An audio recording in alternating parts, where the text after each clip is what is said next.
હું Khatri જુબેરભાઈ Mehboobbhai, cabin number 33 હાલ પંચાયત દ્વારા અમને ધંધો કરવા માટે આપેલા હતા। એ કેબિનો જે તે સમયે સરકાર દ્વારા નિરાશ્રિતોને આપવામાં આવ્યા।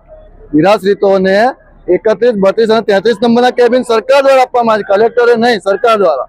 તો એ કેબિનો આજે તોડવાનો હુકમ વગર સરકારના અધિકારીઓ કોર્ટની વિરુદ્ધ જઈને કાર્યવાહી કરવા માટે આવી ગયા છે। કોર્ટમાં હાલ દાવો ચાલુ છે, દાવાના નંબર અંદર અમે બતાવી દઈશું અને કોર્ટની વિરુદ્ધ જઈને આ દરેક અધિકારી આજે તમે જોવો છો તે અધિકારીઓ આવી ગયા છે ખાલી તોડવા માટે, એમના મન મરજી માટે કોર્ટની વિરુદ્ધ જઈને કન્ટેમ્પ્ટ ઓફ કોર્ટના આધારે અમે એની પર કાર્યવાહી બી કરીશું। પણ આ કોર્ટની વિરુદ્ધ જવાનું કારણ શું? એટલો મોટો એમને શું તકલીફ છે કે દબાણ હટાવવાને બદલે આખા કેબિન હટાવ્યા। કેબિનો તો મંજૂર થયેલા જ હતા, મંજૂર થયેલા છે, પંચાયતે વેરો લીધો છે, આજ દિન સુધી અમે ભર્યો છે, પંચાયતે ભાડું લીધું છે, તેમ છતાં પણ આ કેબિનો હટાવવાનું કારણ શું? અને આ કેબિનનો કોર્ટનો દાવો હાલ ચાલુ છે, કોર્ટમાં રજૂ થયેલો છે। રોજો કોર્ટે કોઈ તોડવા માટેનો હુકમ નથી આપ્યો, મનાઈ હુકમ નથી આપ્યો તે વાત વ્યાજબી છે, પણ તોડવા માટેનો બી હુકમ નથી કર્યો, તો તોડવાની જરૂરત શું? આ કેબિનો 75 વર્ષ જૂના કેબિન છે। 1947 બાદ દેશ આઝાદ થયો, પાકિસ્તાનથી જે સિંધી સમાજ અહીંયા આવ્યો ધંધો કરવા માટે, સરકાર દ્વારા આ કેબિનો આપવામાં આવ્યા છે।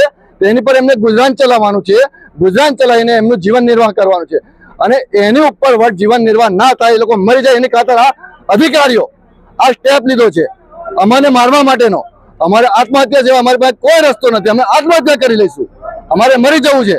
1964-65 ની પાવતી પડી છે મારી પાસે જૂની છે, મારી પાસે 1964-65 મારી પાસે જૂના ડોક્યુમેન્ટ છે, મારી પાસે 1964-65 ની પાવતી પડી છે 65 ને એમાં મારું કેબિન સળગી ગયું હતું। તો મારા દાદાએ જે તે સમયે પરવાનગી માંગેલી 1966 કે મારું જૂનું કેબિન જે સળગી ગયું છે, નવું મૂકવા બાબત માટે અરજી મૂકેલી, એટલે પ્રૂફ થઈ ગયું, આનાથી જૂનું કેબિન હતું એ પ્રૂફ થઈ ગયું। પછી બીજું મારી પાસે માપ બી છે કે 5/5 નું માપ છે મારું એમ। બીજું મારી પાસે નિરાશ્રિતતા કાગળે છે, જે હાલમાં નગરપાલિકા થાય અને અહીંથી તોડવાનો વારો આવે તો અમને વૈકલ્પિક જગ્યા કરીને બીજી વ્યવસ્થા આપવાની, એવી મારે લખાણવી છે કાગળિયો આપણે। અને પરિપત્ર છે મારી પાસે, બીજો પરિપત્ર નિવાસીનો ગુજરાત સચિવાલય ગાંધીનગરનો પરિપત્ર છે મારી પાસે, 2 પરિપત્ર છે મારી પાસે। આ સાહેબ જોવા બી રાજી નથી, સમય આપવા પણ તૈયાર નથી અધિકારી, એવી રીતે શું જરૂર એમ?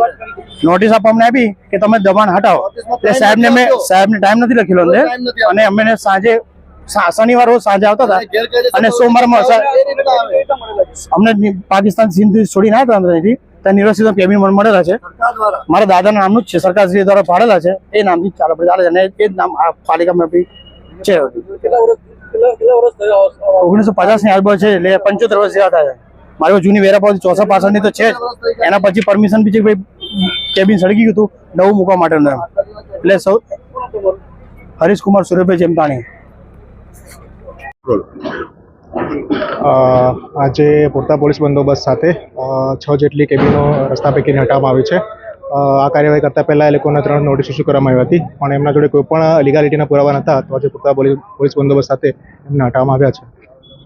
આગળની કાર્યવાહી શું રહેશે?